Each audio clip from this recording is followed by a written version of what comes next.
Most school children love to go on field trips. You get to ride the bus and maybe stop for lunch on the way back.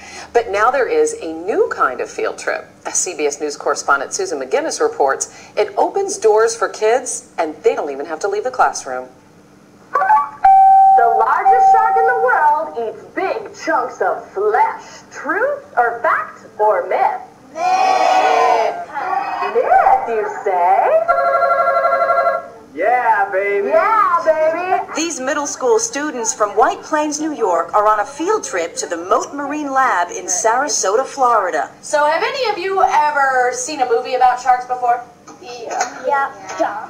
But for this class trip, there's no packing, no piling into buses, no permission slips. These kids are traveling 1,200 miles without ever walking outside. An estimated 1 in 4 schools nationwide, public and private, reaching 23,000 classrooms, now offer what are called virtual field trips.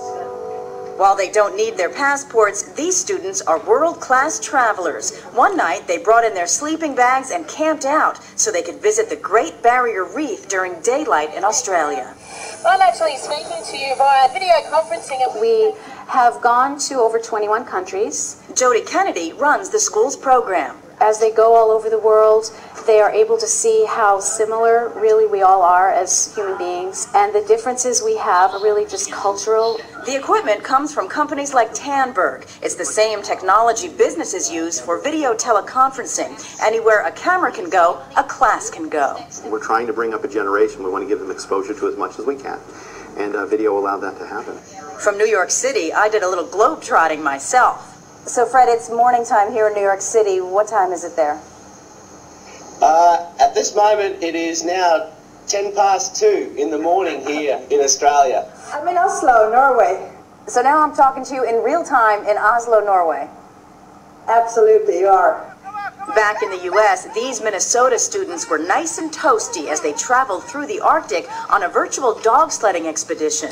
We also are downloading the video.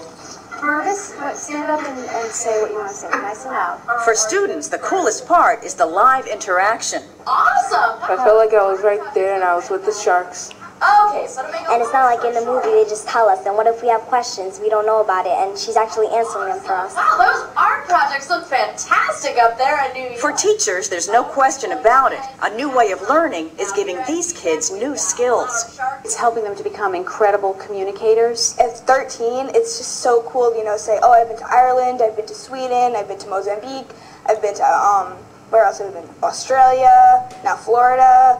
Hannah hopes to take her international experience to the United Nations. When I'm older, I want to do something at the UN, so this is good practice. For the early show, Susan McGinnis, CBS News, White Plains, Sarasota, Atlanta, Oslo, Norway, Queensland, Australia. That's very cool. The video hookups are free, but the equipment can cost thousands of dollars. However, there is grant money available for schools that can't afford it.